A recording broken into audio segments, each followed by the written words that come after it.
అదే RTV app వార్తల్ని క్షణాల్లో చదివే అవకాశం ఉంటుంది. ఒక న్యూస్ పేపర్, ఒక టెలివిజన్ ఛానల్ మీ చేతుల్లో ఎప్పుడూ ఉంటాయి.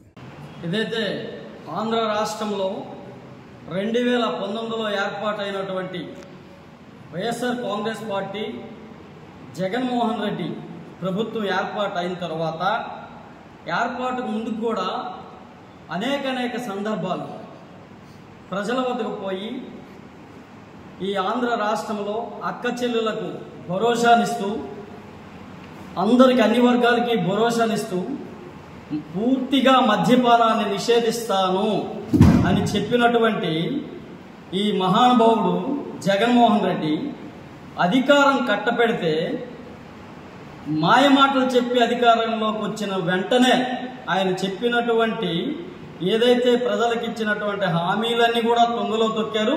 అత్యంత ప్రమాదకరమైనటువంటి ఈ రాష్ట్రంలో తాడిత పీడిత వర్గాలను, అణగారిన వర్గాలను నాశనం చేస్తూ ఉన్నటువంటి, ముఖ్యంగా ఈ రాష్ట్రంలో ఉన్నటువంటి అత్యధిక మహిళల తాలిబొట్లు తెంపే కార్యక్రమాన్ని చేపట్టినటువంటి నాయకుడు ఈ రాష్ట్ర వైఎస్ఆర్ కాంగ్రెస్ పార్టీ నేత అని చెప్పేసి, జగన్మోహన్ రెడ్డి అని చెప్పేసి చెప్తా ఉన్నాం. ఎందుకంటే ఆయన వచ్చాక ఏదైతే మద్యపాన నిషేధం చేయలేదు కదా, మద్యపాన నిషేధం చేస్తానని చెప్పి నమ్మించి మోసం చేసి అధికారంలోకి వచ్చిన వెంటనే ఆయన ప్రత్యేక జగన్ బ్రాండ్ల పేరుతో ఎంత దయనీయమైనటువంటి దుస్థితి ఈ రాష్ట్ర ప్రజలకి సంభవించిందంటే చాలా మామూలు, అంటే మన వర్ణానాతీతం, దారుణాతి దారుణంగా ప్రజల జీవితాలతో ఆడుకున్నటువంటి ఏకైక ముఖ్యమంత్రిగా ఈ రాష్ట్రంలోనూ ఈ దేశ ముఖ్యమంత్రిలోనే నిలుస్తాడని చెప్పడానికి ఇది ఒక మచ్చుతునక. ఎందుకంటే ఆంధ్రప్రదేశ్లో జగన్మోహన్ రెడ్డి ముఖ్యమంత్రి అయ్యాక వేలాది మంది మహిళల తాలిబొట్లు తెంపినటువంటి ముఖ్యమంత్రిగా నిలుస్తాడు.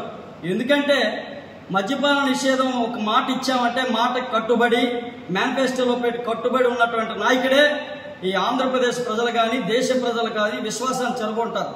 కానీ నువ్వు ఇచ్చినటువంటి మాటకే నిలకడలేకపోతే మళ్ళీ మాయమాటలు చెప్పి అధికారంలోకి మళ్ళీ రావడానికి అనేక ప్రజా వ్యతిరేక కార్యక్రమాలు చేసిన నిన్ను మళ్ళీ అధికారంలోకి తీసుకొస్తామని ఏ విధంగా కోరుతా ఉన్నారు జనాల్ని? ఆ జనాలు కోరే పరిస్థితుల్లో మీకు ఏదైతే మీరు జనాలు మళ్ళీ ఓట్లు అడుగుతా ఉన్నారో ఓట్లు అడిగే నైతిక హక్కు వైఎస్ఆర్ కాంగ్రెస్ పార్టీకి కానీ, ఈ రాష్ట్ర ముఖ్యమంత్రికి కానీ ఏమాత్రమూ లేదని చెప్పేసి తెలియజేస్తా ఉన్నాం. అలాగే వైఎస్ జగన్మోహన్ రెడ్డి ఏదైతే సోదరుడు ఉన్నటువంటి అనిల్ రెడ్డి గారు ఏదైతే ఈ 1,00,000 కోట్లు ప్రజాధనాన్ని లూటీ చేసినటువంటి వ్యక్తి జగన్మోహన్ రెడ్డి, ఈ 1,00,000 కోట్లు గతంలో చేసినటువంటి అవినీతి కాదు, ఆయన మీద ఉన్నటువంటి కేసుల విధంగా ఆ సిబిఐ, జేడీ ఇవన్నీ చేసినటువంటి కేసుల మూలంగా కాదు, ఇప్పుడు అధికారంలోకి వచ్చిన తర్వాత ఓన్లీ మద్యపాన నిషేధం చేస్తామని చెప్పి మద్యపానాన్ని విస్తృతంగా విచ్చలవిడిగా చేసినటువంటి ఈ ప్రజాధనాన్ని లూటీ చేసినట్టు 1,00,000 కోట్లు కంటైనర్ల ద్వారా, ఎంత దౌర్భాగ్యమైన పరిస్థితుల్లో మన ఆంధ్రప్రదేశ్ ప్రజలుగానే మనం ఉన్నామంటే కంటైనర్ల ద్వారా ఈరోజు ఎన్నికలకి పంపించి మళ్ళీ ప్రజల్ని మోసగించి ప్రజలకు ఇవ్వడానికి సిద్ధంగా మీ దగ్గరికే పంపుతున్నారు. ప్రతి ఒక్కరు కూడా ప్రజలను మోసగించినటువంటి ధనాన్ని మనమే మీరు తీసుకొని నిజాయితీ, నిబద్ధత ఈ రాష్ట్రంలో కానీ, దేశంలో కానీ వ్యవస్థలో మార్పు, రాజకీయాల్లో మార్పు